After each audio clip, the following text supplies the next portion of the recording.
il est dit « La ya'rifu qadra ni'ma illa man faqadaha » Nul ne connaît vraiment la valeur d'un bienfait quelconque que Dieu lui a octroyé que celui qui l'a perdu. Et lorsqu'on perd un bienfait quelconque, eh bien c'est à ce moment-là, malheureusement, seulement à ce moment-là, qu'on se rend vraiment compte de la valeur de ce bienfait. Et il est important de ne pas attendre de perdre le bienfait pour se rendre compte vraiment de la valeur de ce bienfait. Mais malheureusement, c'est un peu ça la règle en général, du moins chez moi le premier.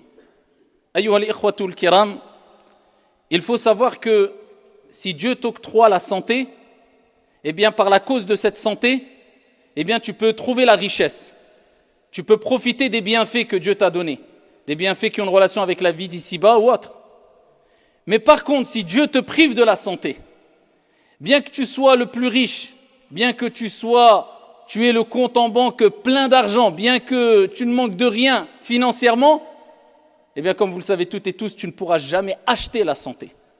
La santé te permet d'acquérir des bienfaits, parmi ces bienfaits la richesse. Mais avec l'argent, tu ne pourras jamais acquérir la santé.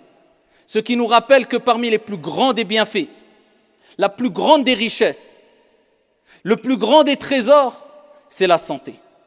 Et les gens malades s'en rendent vraiment compte. Et là, je m'adresse particulièrement lors de ce sermon à toutes celles et ceux touchés par une maladie qui sont malades. Diabète, fièvre, cancer ou autre. Sachez que pendant que vous êtes malade, eh bien vous vous rendez compte vraiment que l'être humain est faible. Et que parmi les plus grands des bienfaits que Dieu nous a donnés, c'est la santé. Et vous vous sentez triste.